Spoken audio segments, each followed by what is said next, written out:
Terima kasih pemirsa, Anda masih bersama kami dalam Kominfo Newsroom. Pemirsa, pernahkah Anda mendengar istilah DTS atau Digital Talent Scholarship? Digital Talent Scholarship merupakan program pelatihan pengembangan bagi para talenta-talenta muda untuk meningkatkan kinerja mereka yang diberikan dari Kementerian Komunikasi dan Informatika sudah sejak tahun 2018. DTS atau Digital Talent Scholarship ini hadir bertujuan untuk meningkatkan keterampilan dan daya saing, kemudian produktivitas hingga profesionalisme SDM dalam bidang teknologi informasi dan komunikasi. Untuk membahasnya lebih lanjut, hari ini telah bergabung bersama kami secara langsung bersama dengan Kepala Penelitian dan Pengembangan SDM Kementerian Komunikasi dan Informatika Republik Indonesia, Bapak Hari Budiarto. Kita sapa terlebih dahulu. Assalamualaikum Pak Hari, bagaimana Pak kabarnya hari ini Pak? Waalaikumsalam, sehat Alhamdulillah. Sehat selalu ya Pak ya. Pak Hari, mengenai Digital Talent Scholarship nih Pak yang saat ini juga tengah berlangsung, seperti apa sebenarnya kondisi SDM digital yang ada pada saat ini dan sebenarnya SDM digital yang dibutuhkan di masa mendatang seperti apa sih Pak?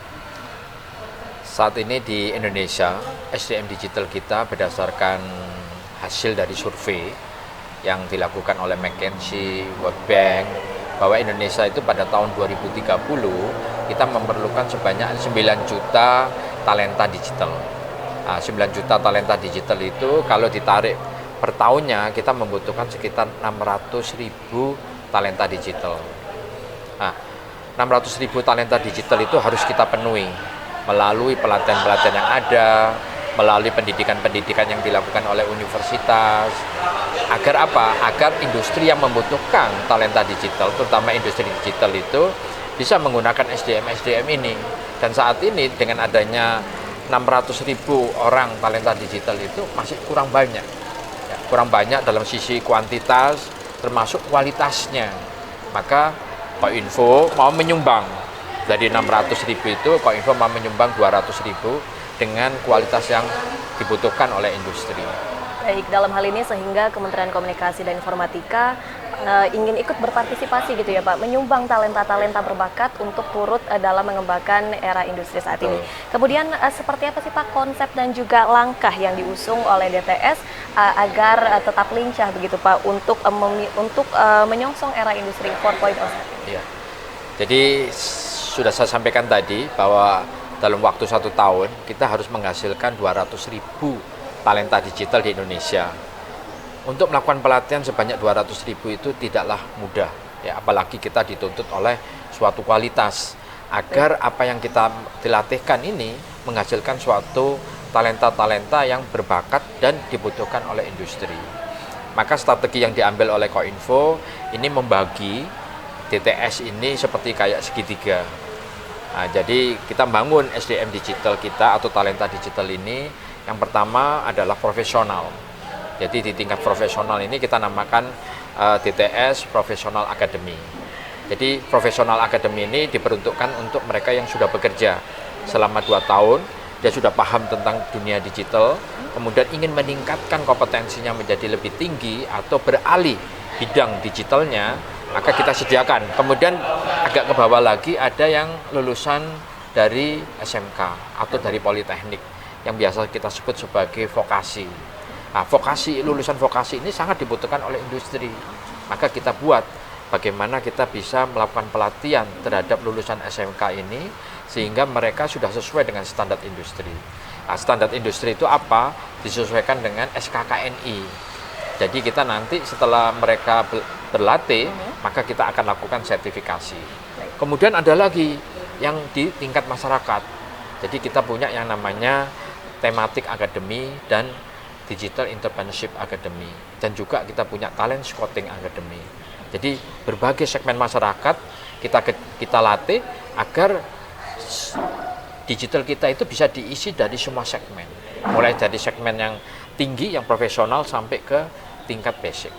Baik, sehingga pelatihan yang diberikan oleh DTS ini dari Professional Academy hingga sampai fresh graduate, sampai tahap vokasi hingga masyarakat luas yang ada di luar sana begitu ya Pak. Kemudian fasilitas tadi kan telah menyinggung fasilitas berupa sertifikat.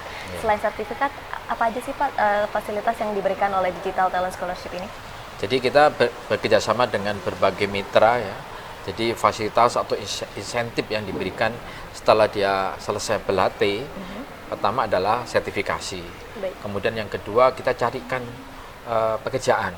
Jadi kita ada platform namanya Simonas, di mana industri yang memerlukan talenta tadi itu akan masuk ke platform kami, berapa banyak yang diperlukan, bidangnya apa saja, maka mereka akan tahu otomatis, oh yang saat ini tersedia ada sekian orang di bidang artificial intelligence, di data science, sehingga mereka bisa rekrut, kemudian mereka bisa seleksi. Nah, ini contohnya misalnya Telkomsel, kemarin membutuhkan 100 orang, kemudian kita berikan yang sudah selesai pelatihan ini, mereka lakukan seleksi dan akhirnya mereka mendapatkan tenaga-tenaga atau talenta-talenta yang sesuai dengan kebutuhannya.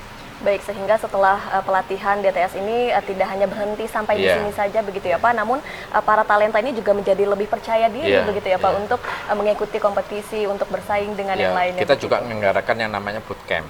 Baik. Sekarang ini juga ada, kita lakukan bootcamp terhadap 50 orang, kemudian diberikan suatu kasus mereka sesuai dengan kebutuhan industri, kemudian industri melihat ternyata hasil yang diberikan tadi itu bisa diinovasi, bisa kreativitas, maka yang mengikutin itu langsung dikontrak, dan dia langsung tanda tangan kontrak berapa lamanya dan sebagainya. Baik, kemudian di era kolaborasi seperti ini Pak, pihak Digital Talent Scholarship ini menggandeng pihak siapa saja Pak? Ya kita yang namanya triple helix ya. Jadi ada akademisi, kita bekerjasama dengan sekitar 105 perguruan tinggi yang ada di Indonesia. Kemudian juga mengajak mitra-mitra yang ada di Indonesia juga, mitra-mitra industri, dan juga mitra-mitra global. Jadi seperti Microsoft, AWS, terus kemudian ada Cisco dan sebagainya, kemudian mitra-mitra dalam negeri, berbagai komunitas-komunitas juga kita ajak supaya mereka bisa bekerja sama untuk bisa melahirkan talenta-talenta digital yang bisa mengisi dunia digital di Indonesia. Baik, kemudian untuk rencana ke depannya Digital Talent Scholarship ini bagaimana cara untuk mengembangkan akselerasi ini Pak? Kita tentunya setiap tahun harus berkembang ya.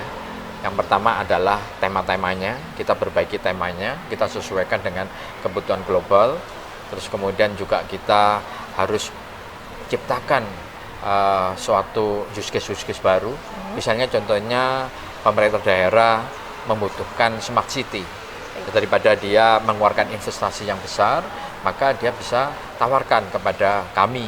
Dan kemudian kita bisa pilihkan talenta yang masih kuliah misalkan, atau yang sudah profesional, sehingga hasilnya bisa lebih murah dan bisa bermanfaat bagi masyarakat. Kalau boleh tahu nih Pak Hari, pemilihan dari talenta-talenta yang mengikuti pelatihan ini, apakah khusus dari Kemenkominfo yang menyaring peserta-peserta tersebut, ataukah dari pihak mitra tersebut juga ikut turut menyaring peserta itu Pak? Oh enggak, jadi kita buka web ya, kemudian para peserta itu masuk ke web kita untuk mendaftar. Baik. Kemudian kita seleksi, seleksinya itu ada seleksi administrasi, juga seleksi tentang kontennya. Artinya talentanya juga kita seleksi agar nanti pelatihan itu bisa berjalan dengan baik. Kemudian mitra itu tinggal melakukan pelatihannya saja.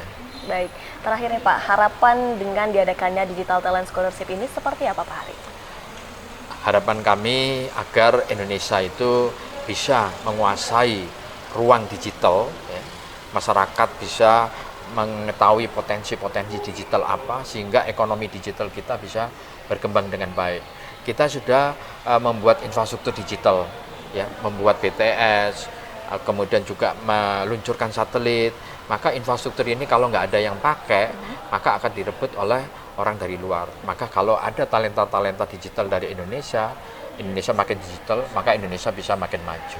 Baik, dengan demikian diharapkan adanya Digital Talent Scholarship melahirkan talenta-talenta digital baru, dan juga diharapkan dapat menjangkau seluruh segmen begitu ya Pak, dan dapat mengambil bagian sebagai talenta digital seperti itu Pak Hari. Dengan demikian pemirsa, dialog kami bersama dengan Bapak Hari Budiarto membahas mengenai Digital Talent Scholarship. Kami akan kembali dengan beragam informasi lainnya, tetaplah bersama kami dalam Kominfo Newsroom.